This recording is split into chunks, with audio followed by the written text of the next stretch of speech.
ayan yung shaft na inopen cut natin. Ayan. So ayan.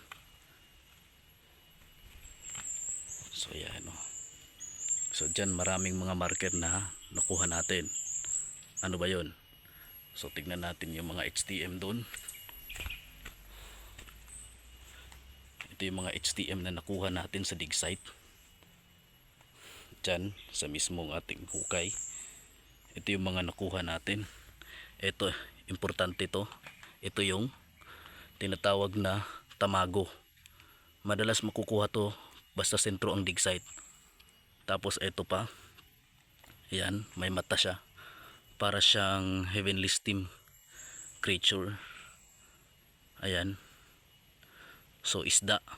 Pagka sinabing heavenly steam creature, madalas mga isda yan. So meaning to say matubig yung area. Tapos ito pa. Ito may ichi. Ayan o. Ayan, may guhit siya. Dito rin. So ito ay oblong. So tamago pa rin. Tapos ito yung half moon. Tapos may letter C na cutting.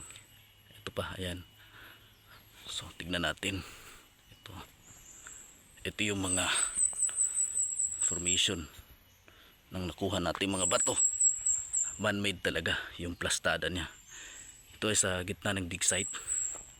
Matubig na nga lang. Tapos dito sa likod niya, ito, ayan, isda talaga siya oh. Diba? Tapos may cutting na letter C. Ito, meaning to say portal. So ito, ayan, yung haba naman niya, wala yung pakisukat. Yung pakisukat, saan yun? Wag na lang natin sukatin. So ito naman yung very unusual na mga basag na bote. Tapos mga puwete ng bote, kulay brown, meaning to say ito ay pang centering. Ayan, tingnan natin kung mayroon bang mold number. Ayan, ayan, walang mga mold number. So talagang basag na to nakuha. Ito, mga makapal na bote. Ito, meron pa rin. So ito pa, ayan, may number siya. Ito, may number. So magagamit natin yung number dito, 240N. So alphanumeric codes yung gagamitin natin dito. Kaya nasa pool natin yung ibang dig site. Hindi lang ito yung dig site natin, na meron pa tayong ipapakitang dig site.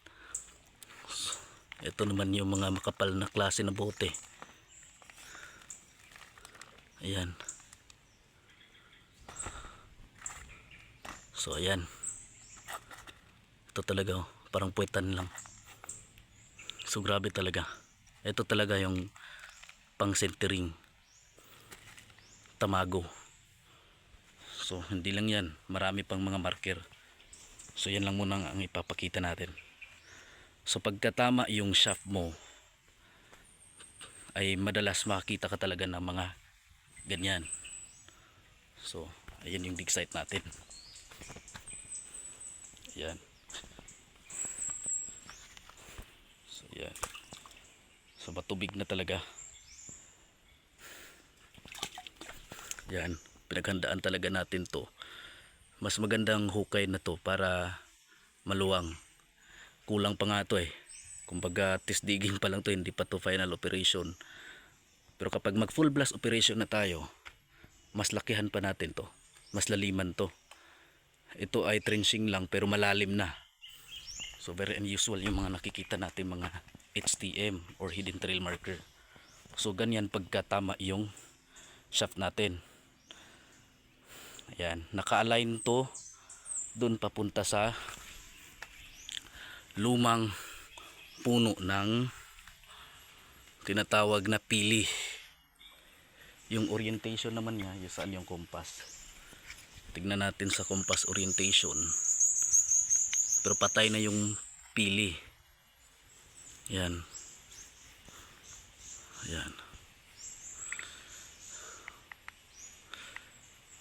Yan. So, west side. So, 270 west, yung linearity na to, papunta dun sa kinatatayuan noon ng Old Pili.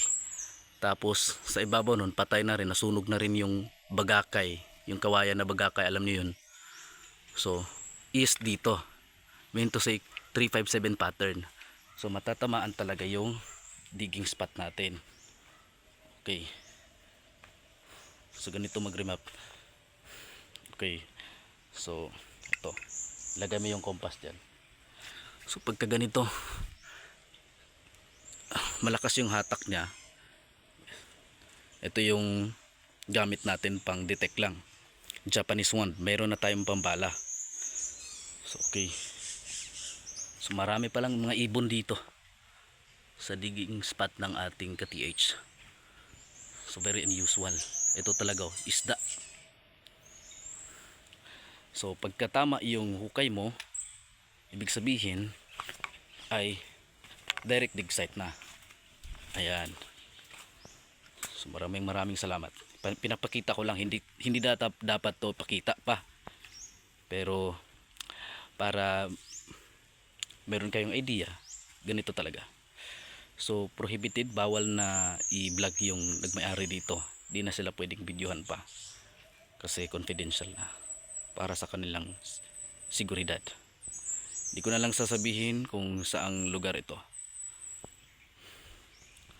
May old na tugup, bonsai.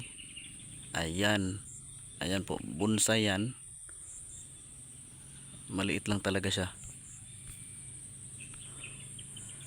So, laging binabalik-balikan daw ng hapon, bilhin daw sana. Tapos may old lansones doon. May deposito sa east, 3 feet lang. Dako na kayo ng iba, no? Kinidaan na ng tapsing ni Dre. Yung tapsing? Wala. Daan na ng nana.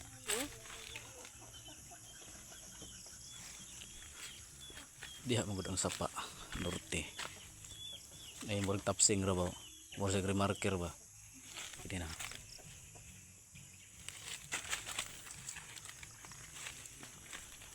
Wa pa nag-remarker dire, no? Wala.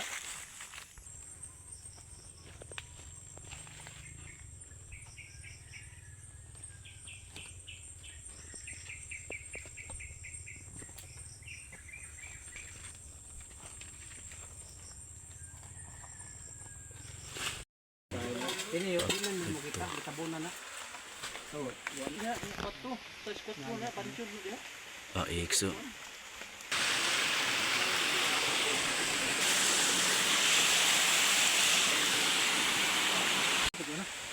Ano? Mo ikis, no? Yeah. Patanong na nakapot.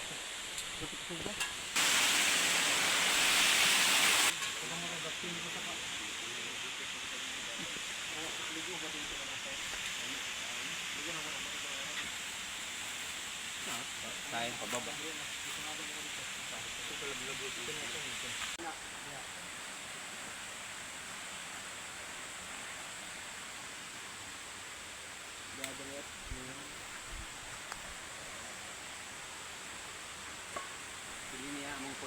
Ito.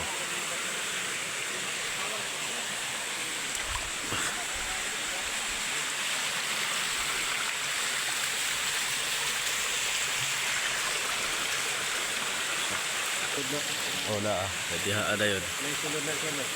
Na anak. Tikin na sa ano. Tikin na sa Hindi na nagsabi niya. Sa punong gano.